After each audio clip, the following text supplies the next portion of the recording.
పితా పుత్ర పవిత్రాత్మ నామమున ఆమెన్. ప్రియులారా, మీ అందరినీ కూడా సామాన్య కాలపు 3వ ఆదివార ప్రసంగ ధ్యానాంశమునకు, అదే విధముగా దైవవాక్కు ఆదివార ప్రసంగ ధ్యానాంశమునకు హృదయపూర్వకముగా ఆహ్వానిస్తున్నాను. మత్తయి సువార్త 4వ అధ్యాయము వచనములు 14 నుంచి. జబులూను నప్తాలి ప్రాంతములు, గలిలయ సరస్సు తీరము, యోర్దాను నదికి ఆవలి దిక్కు అన్యులు నివసించు గలిలయ సీమయందు అంధకారమున నివసించు ప్రజలు గొప్ప వెలుగును చూచిరి. మరణపు నీడలో నివసించు ప్రజలపై వెలుగు ఉదయించును అను యెషయా ప్రవక్త ప్రవచనము నెరవేరినట్లు ఇది జరిగెను. ప్రియులారా, నేటి సమాజములో అంధకారము, చీకటి అను ఈ 2 పదములకు మనము ఎంతో ప్రాముఖ్యతను కనపరుస్తున్నాము. అంధకారం అంటే మనకు ఇష్టం. చీకటి జీవితంలో జీవించాలంటే మనకి ఎంతో ప్రియమము.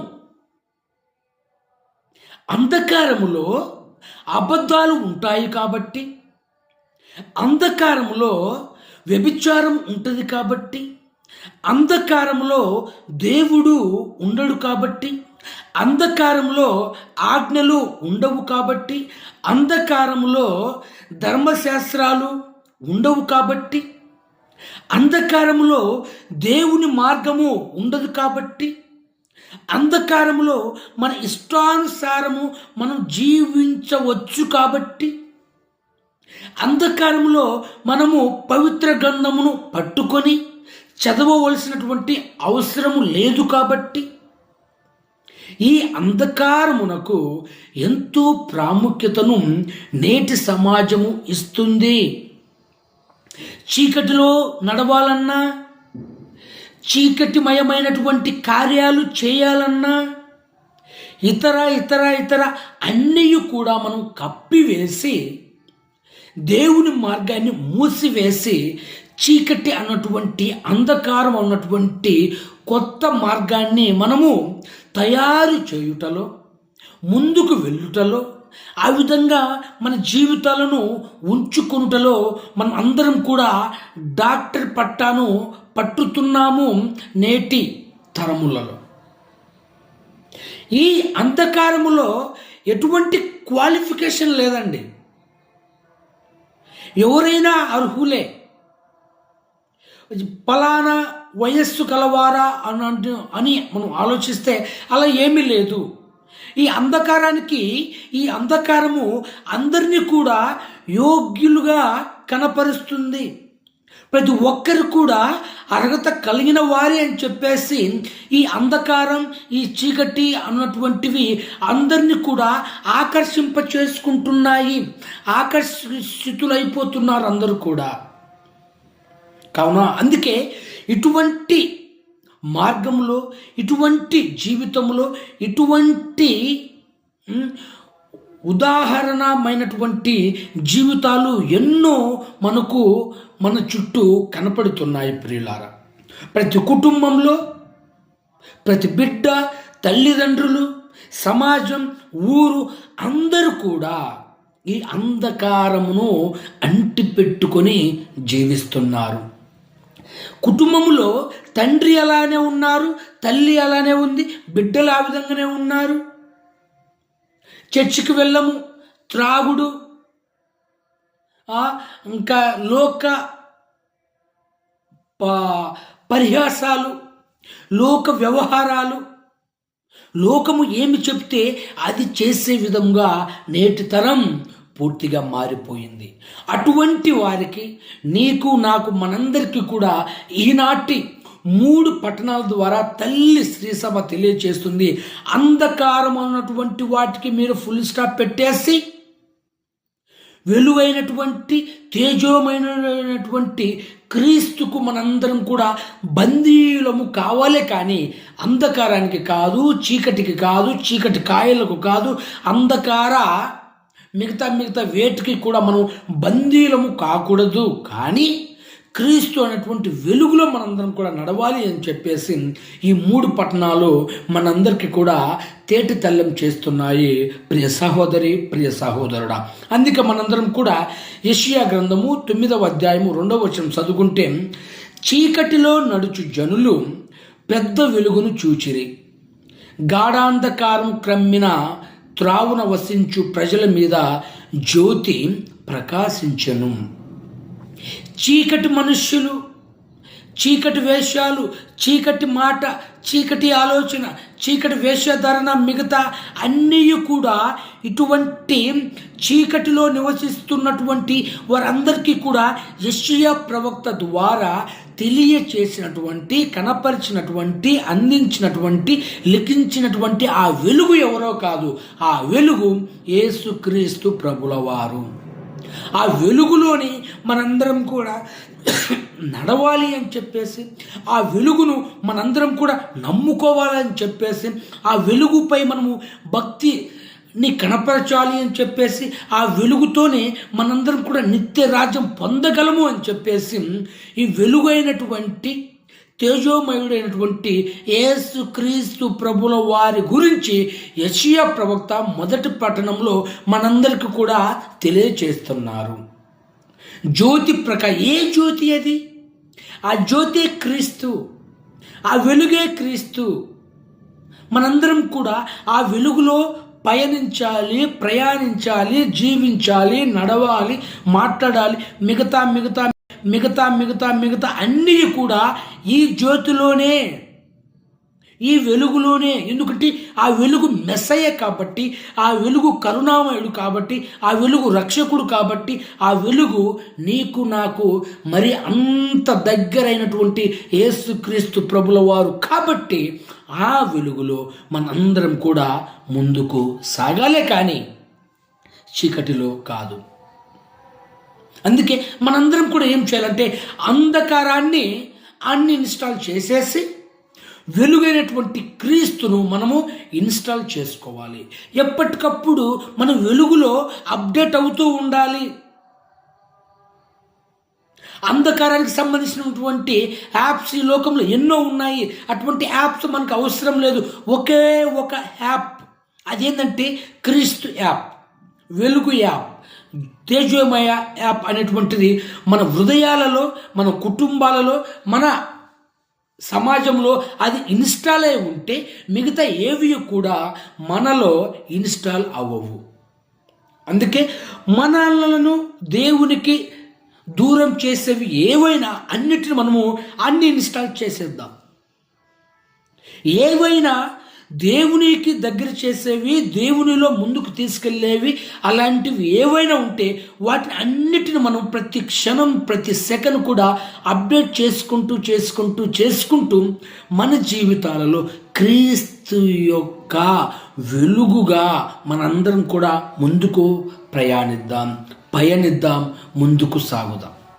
అప్పుడే మనందరం కూడా క్రీస్తులో ఏకం కాగలము. కావున యెషయా ప్రవక్త పలికినటువంటి ప్రవచనము వెలుగు, ఆ వెలుగే క్రీస్తు కాబట్టి ఆ వెలుగును మన హృదయాలలో ఇన్స్టాల్ చేసేసుకుందాం, అప్డేట్ చేసుకుందామే. కానీ లోకానికి సంబంధించిన ఏవి కూడా మనకు అవసరం లేదు.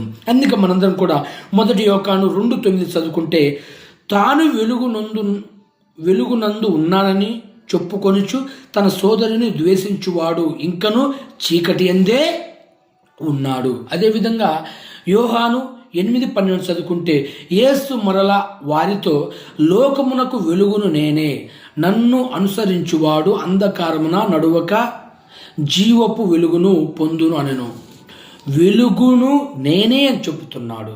ఎవరైనా అంధకారమున జీవించుచున్నవారు ఈ వెలుగును పట్టుకుంటే ఎవరు కూడా అంధకారమున జీవించరు.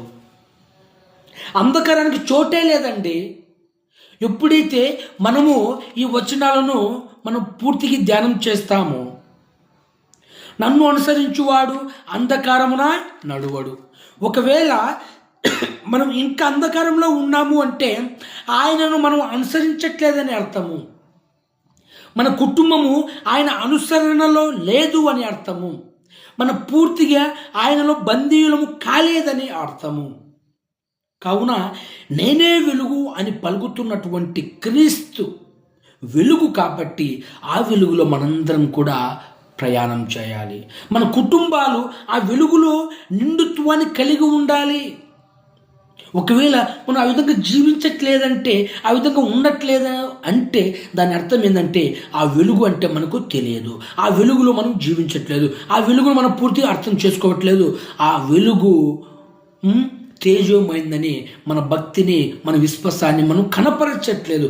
ఒకవేళ నువ్వు కనపరిస్తే, ఒకవేళ నువ్వు కుటుంబం అంధకారంలో లేకుండా తేజోమైనటువంటి వెలుగులో ఉందంటే నువ్వు క్రీస్తుని అనుసరిస్తున్నావు అని అర్థం. ఒకవేళ అంధకారంలో ఇంకా కుమిలిపోతూ ఉందంటే నువ్వు క్రీస్తుకు దగ్గర లేవని అర్థము. కావున అర్థం చేసుకో, అటువైపు ఉన్నావా ఇటువైపు ఉన్నావా అని చెప్పేసి. అదేవిధంగా మనందరం కూడా పునీత అగస్తిన్ గారు తెలుసు. ఆయన జీవించిన విధానం వేరు, అంధకారంలో ఉన్నప్పుడు జీవించినటువంటి విధానం వేరు, వెలుగును కనుగొన్న తర్వాత ఆయన జీవించిన రీతి వేరు, తీరు వేరు. మరి పునీత అగస్తిను గారు వలె అంధకారం అను దానికి ఫుల్ స్టాప్ పెట్టేసి వెలుగుకు నువ్వు దగ్గరైపోయి నీ జీవితాన్ని నువ్వు క్రీస్తులో ఇన్స్టాల్ చేసుకున్నావా, లేకపోతే ఇంకా నువ్వు ఆ యొక్క అంధకారంలోనే ఉంటున్నావా అని చెప్పేసి నీవు ఆత్మ పరిశీలన గావించుకో. అందుకే మనందరం కూడా క్రీస్తు కావాలా, లోకం కావాలా, వెలుగు కావాలా, చీకటి కావాలా, మహిమ కావాలా, మనిషి కావాలా, ఆశీర్వాదమా, శాపమా, దైవాశీస్సులు కావాలా, చీకటి ఆశీస్సులు కావాలా, ప్రేమ కావాలా, నటన కావాలా, సఖ్యత కావాలా, ఇంకా దోపిడీతనం కావాలా, మార్పు కావాలా, మార్పు వద్దా, సరళి కావాలా, మారడం నీకు ఇష్టం లేదా, వెలుగు పైన నీవు నడవాలనుకుంటున్నావా, ఇంకా లోకముపై నువ్వు నడవాలనుకుంటున్నావా, యేసయ్యతో నువ్వు ఆకర్షింపబడాలనుకుంటున్నావా, లేక ఇంకా అంధకారంలో నువ్వు ఆకర్షింపబడాలనుకుంటున్నావా, శిష్యరికం కావాలనుకుంటున్నావా, చీకటితనం దైవం కావాలనుకుంటున్నావా, దయ్యం కావాలి, మహిమానిత్వపు ఆశీర్వాదాలకు నువ్వు దగ్గర కావాలనుకుంటున్నావా, లేకపోతే వాటి నుంచి నువ్వు పారిపోవాలనుకుంటున్నావా, నిండైన ఆ యొక్క క్రీస్తత్వంను నువ్వు కలిగి ఉండాలనుకుంటున్నావా, ఏమి లేకుండా నువ్వు ఒంటరిగా ఉండాలనుకుంటున్నావా?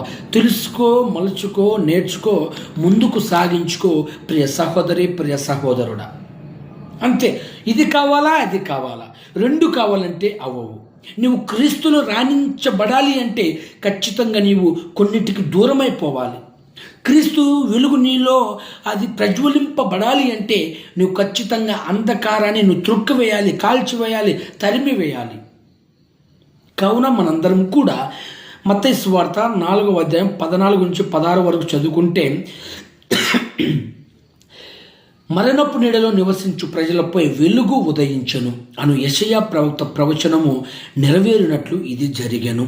చూడండి, మొదటి పట్టణానికి సువార్త పట్టణానికి ఎటువంటి సంబంధం ఉందో, అక్కడ పలికినటువంటి ప్రవచనాలు, ఆ ప్రవచనాలే క్రీస్తు, ఆ వెలుగే క్రీస్తు కాబట్టి అవి నెరవేరినాయి అని చెప్పేసి ఇక్కడ సువిశేష పట్టణం ద్వారా మనకు తేట తెల్లం అవుతున్నాయి. కావున వెలుగు క్రీస్తని, క్రీస్తే వెలుగని, ఆ వెలుగులో ప్రయాణం చేస్తే అంధకారం అనేటువంటి చీడ పురుగు మనలో ఉండదు, మన కుటుంబంలో ఉండదు అని చెప్పేసి ఈ సువార్త మనందరికీ కూడా తెలియచేస్తుంది. అదేవిధంగా వెలుగు లేని జీవితం చీకటిమయం, చీకటి ఉన్నటువంటి జీవితం అయోమయం, క్రీస్తు ఉన్న జీవితం తేజోమయం, తేజోమయం కేవలం క్రీస్తే కాబట్టి ఆ క్రీస్తులో మనందరం కూడా ముందుకు సాగిపోదాం. అందుకే కొంతమంది మన పవిత్ర గ్రంథంలో కొంతమంది వ్యక్తులు ఉన్నారండి. ఎవరెవరైతే అంధకారంలో ఉన్నారో వారందరూ కూడా వారి వారి జీవితాల్లో ముందుగా రాణించబడి వారందరూ కూడా క్రీస్తులో వెలుగులో నడిచారు, రాణించబడ్డారు, ఆ వెలుగును ఇతరులకు ప్రకటించారు. వారెవరో కొంతమందిని మనందరం కూడా ధ్యానం చేసుకుందాం. వారిలో ముఖ్యముగా సౌలు గారిని మనం తీసుకుంటే ఆయన అపోస్తుల కార్యములు 9వ అధ్యాయం 3-6 వరకు చదువుకుంటే చీకటిమైనటువంటి జీవితం ఏ విధంగా ఉన్నదంటే క్రైస్తవులను హింసించేవాడు. కానీ వెలుగును కనుగొన్న తర్వాత క్రీస్తు గొప్ప అపోస్తులయ్యాడు పునీత పౌలు గారు. అదేవిధంగా మగ్దలేన మరియ చీకటి జీవితం ఏ విధంగా ఉందంటే 7 దయ్యాలను పట్టినటువంటి జీవితం. కానీ వెలుగులోకి వచ్చిన తర్వాత యేసును నిబద్ధతతో అనుసరించినటువంటి స్త్రీ, లూకా సువార్త 8వ అధ్యాయము 2వ వచనం. అదేవిధంగా జకరయ్య చీకటమైనటువంటి జీవితం, పన్ను వసూలు చేసేటువంటి దుర్మార్గపు జీవితం. కానీ వెలుగును కనుగొన్న తర్వాత మార్పు చెందినటువంటి న్యాయమైనటువంటి జీవితం అయినది. లూకా సువార్త 19వ అధ్యాయం 8వ వచనం. లూకా సువార్త 19వ అధ్యాయం 9వ వచనం. అదేవిధంగా మనందరం కూడా గుడ్డివాడు, ఆ చీకటి జీవితం అంధత్వం. కానీ వెలుగును కనుగొన్న తర్వాత చూపు మాత్రమే కాదు, విశ్వాసం కూడా ఆయనలో పెరిగిపోయిందనమాట. అది మనము యోహాను సువార్త 9వ అధ్యాయం 25-38 చదువుకోవచ్చు. అదేవిధంగా పేతురు గారు యోహాను సువార్త 21వ అధ్యాయము 17వ వచనము, 22వ అధ్యాయము 21-62 వరకు చదువుకుంటే చీకటి జీవితం యేసును నిరాకరించాడు. కానీ వెలుగు జీవితం శ్రీసభ తొలి జగద్గురువు పేతురు గారు. అదేవిధంగా వ్యభిచారిణి స్త్రీ, లూకా సువార్త 7వ అధ్యాయం 47వ వచనము, 7వ అధ్యాయము 50వ వచనం చదువుకుంటే చీకటి పాప జీవితం, కానీ వెలుగు మాత్రము క్షమింపబడినటువంటి జీవితం. చూడండి, అదేవిధంగా మంచి దొంగ, ఆయన యొక్క జీవితం దొంగతనం చీకట్లో ఉన్నప్పుడు, కానీ వెలుగును కనుగొన్న తర్వాత ఆయన చివరి క్షణంలో ఆయన పశ్చాత్తాపపడి పరలోక రాజ్యంలో ఆయన స్థానాన్ని పొందాడు. లూకా సువార్త 23వ అధ్యాయము 42-43 వరకు. ఈ విధంగా ఎంతోమంది మన పవిత్ర గ్రంథంలో ఉన్నారండి. ఎంతోమంది మనకు ఉదాహరణమైనటువంటి జీవితాన్ని కనపరుస్తున్నారు. అంధకారంలో ఉన్నటువంటి వారి జీవితాలు వేరు, వెలుగులోకి వచ్చిన తర్వాత వారి జీవితాలు వేరైపోయాయి. కావున మన జీవితాలు చీకటిమయంలో ఉన్నాయా, వెలుగుమయంలో ఉన్నాయా? వెలుగుమయం నుంచి చీకటిలోకి వెళ్ళిపోయాయా, చీకటి నుంచి వెలుగులోకి వచ్చాయా అని మనందరం కూడా ప్రతి క్షణం కూడా ఆత్మ పరిశీలన గావించుకుంటూ ఉండాలి. కావున ప్రియులారా, మనందరం కూడా ఎటువైపు ఉన్నామని చెప్పేసి ఈ 3 పట్టణాల ద్వారా, ఈ 3వ ఆదివారం ద్వారా మనందరం కూడా తెలుసుకుందాము, జీవిద్దాము. అదేవిధంగా తల్లి శ్రీ సభ ఈరోజు దైవ వాక్కు పండుగను కూడా జరుపుకుంటుంది. దైవ వాక్కు పవిత్ర గ్రంథపు వాక్కు ఎంతో విలువైనది, ఎంతో అమూల్యమైనది, ఎంతో ఎంతో ఎంతో అద్భుతమైనటువంటి గ్రంథము మన పవిత్ర గ్రంథము. ఈ గ్రంథం ద్వారా ఎంతోమంది మారారు, ఎంతోమంది మార్చబడ్డారు, ఎంతోమంది లోకంలో ఒక గొప్ప వ్యక్తులుగా జీవించారు. ఈ వాక్కులు కలదు, అద్భుతాలు కలవు, శక్తి కలదు, ఎన్నో ఎన్నో ఎన్నో. క్రీస్తు మనతో దీని ద్వారా మనతో మాట్లాడుతాడు ఆయన. క్రీస్తు మనతో దీని ద్వారా మనతో మాట్లాడుతాడు ఆయన. అంత గొప్ప గ్రంథము పవిత్ర గ్రంథము. దీనిని మనం ఎప్పుడు కూడా నిర్లక్ష్యం చేయకూడదు. దీనిని మనం ఎప్పుడు కూడా చదవకుండా ఉండకూడదు. దీన్ని ఎప్పుడు కూడా మనము ఓ ప్రక్కన పెట్టేయకూడదు. దీన్ని ఎప్పుడు కూడా మనం వదులుకోకూడదు. దీని ద్వారానే మనకు రక్షణ, దీని ద్వారానే మనం జీవించగలుగుతున్నాము, దీని ద్వారానే మనం రక్షింపబడుతున్నాము, దీని ద్వారానే మనం ఈ లోకానికి వచ్చాము. కాబట్టి నీకు క్రీస్తు ప్రభుల వారు పూర్తిగా తెలియాలంటే ఈ గ్రంథము నీకు పూర్తిగా తెలిసి ఉండాలి. ఒకవేళ ఈ గ్రంథాన్ని నువ్వు నిర్లక్ష్యం చేస్తున్నావా అంటే నువ్వు క్రీస్తుని నిర్లక్ష్యం చేస్తున్నావు. అందుకే కొంతమంది పునీతులు ఈ విధంగా అన్నారండి. పునీత జెరోమ్ గారు, ignorance of scripture is ignorance of Christ అని చెప్పేసి. అదేవిధంగా పునీత అగస్తిన్ గారు ఈ విధంగా అంటారు, దేవుడు పవిత్ర గ్రంథాల ద్వారా మనతో మాట్లాడుతున్నాడు. అదేవిధంగా పునీత ఆంబ్రోస్ గారు, మనం ప్రార్థించినప్పుడు దేవునితో మాట్లాడుతాం, గ్రంథాలను చదివినప్పుడు దేవుడు మనతో మాట్లాడుతాడు. అదేవిధంగా పునీత గ్రెగోరీ ద గ్రేట్ గారు ఈ విధంగా అంటారు, పవిత్ర గ్రంథము ఆత్మకు అద్దము లాంటిది అని చెప్పేసి. అదేవిధంగా పునీత తెరెసా ఆఫ్ అవిలా గారు ఈ విధంగా అంటారు, దేవుని వాక్యము మనకు ధైర్యాన్ని, శాంతిని ఇస్తుందని చెప్పేసి. కావున ఇంత మహిమోపేతమైనటువంటి ఈ గ్రంథము మనందరికీ ఎంతో ఆశీర్వాదకరం. అందుకే తల్లి శ్రీసభ మనందరికీ కూడా తెలియచేస్తుంది, నొక్కి ఒక్కాయిస్తుంది. పవిత్ర గ్రంథం మనకు చాలా పవిత్రమైనది, దీని ద్వారానే మనందరం కూడా శక్తిని కలిగి ఉన్నామని చెప్పేసి, అందుకే మనందరం కూడా జీవానికి వెలుగైనటువంటి పవిత్ర గ్రంథం యొక్క విశ్లేషతను మనం ఎంతోమంది ద్వారా మన పుట్టుక నుంచి నేటికి వరకు కూడా మనం తెలుసుకుంటూనే ఉంటాము. కావున మనందరం కూడా కీర్తనల గ్రంథము 119, 105లో చదువుకుంటే జీవానికి వెలుగు మన పవిత్ర గ్రంథం అని తెలియచేస్తుంది. అదేవిధంగా మత్తయి సువార్త 4వ అధ్యాయం 4వ వచనం చదువుకుంటే ఆత్మకు ఆహారం పవిత్ర గ్రంథం. అదేవిధంగా కీర్తన 119, 11 చదువుకుంటే పాపము నుండి దూరంగా ఉంచుతుంది పవిత్ర గ్రంథం మనందరినీ కూడా. అదేవిధంగా రోమిలోకి రాసినటువంటి లేక 10వ అధ్యాయం 17వ వచనం చదువుకుంటే మనందరినీ కూడా బలపరుస్తుంది. మన నమ్మకాన్ని, మన విశ్వాసాన్ని, మనలను బలపరిచేటటువంటి గ్రంథము పవిత్ర గ్రంథం అని చెప్పేసి. కావున దేవుని చిత్తాన్ని తెలియచేసేటటువంటి, దేవుని యొక్క మార్గాలను తెలియచేసేటటువంటి, దేవుని యొక్క ఐక్యతను తెలియచేసేటటువంటి ఏకైక గ్రంథం పవిత్ర గ్రంథం. కావున దానిని చదువుదాము, మన జీవితాలను మార్చుకోవాలి. ఎందుకంటే పాపులు మార్చబడ్డారు, అన్యులు మార్చబడ్డారు. నీవు కూడా మారాలని ఉందా? పవిత్ర గ్రంథాన్ని చదువు. నీలో మార్పు రావాలనుకుంటున్నావా? పవిత్ర గ్రంథాన్ని చదువు. నీలో ఇంకా అంధకారమైనటువంటి జీవితము ఇంకా నీలో కుమిలిపోతుందా? పవిత్ర గ్రంథాన్ని నువ్వు చదువు. అంధకారం నీ నుండి తొలగిపోతుంది. ఎందుకంటే రోజు మనం బైబిల్ను చదువుతూ ఉండాలి, చదువుకుంటూ ఉండాలి. మన పిల్లలకు నేర్పించాలి, మన భర్తకు నేర్పించాలి, మన భార్యకు నేర్పించాలి, అన్యులకు నేర్పించాలి, ఇరుగు పొరుగు వారికి అందరికీ కూడా ఎలా చదవాలో నేర్పించాలి. ఆ యొక్క క్లుప్తంగా వివరణను తెలియచేయాలి. యేసుక్రీస్తు ప్రభుల వారి యొక్క జీవిత విధానం ఏ విధంగా ఉందో, దేవుడు ఇజ్రాయేలు ప్రజలలో ఎటువంటి గొప్ప కార్యాలు చేశాడు అన్ని కూడా క్లుప్తంగా వివరించినటువంటి గ్రంథము పవిత్రాత్మ చేత రచింపబడినటువంటి ఏకైక గ్రంథం మన పవిత్ర గ్రంథం. కాబట్టి దీని ద్వారా అద్భుతాలు కలుగుతాయి. కాబట్టి నీ జీవితం బలహీనత ఉందా, నీ జీవితంలో కొరత ఉందా, నీ జీవితంలో ఇంకా ఏమైనా ఉన్నాయా, వాటి అన్నిటిని కూడా దూరం చేసి పవిత్ర గ్రంథాన్ని మనందరం కూడా ఆలీనం చేసుకొని ఈ యొక్క 3వ ఆదివార ప్రసంగాల ద్వారా, ఈ యొక్క దేవుబలి పూజ ద్వారా మనందరం కూడా మన జీవితాలను మార్చుకుందాము. దేవాతి దేవుడు మనందరం కూడా దీవించి కాచి కాపాడుదురుగాక. ఆమేన్.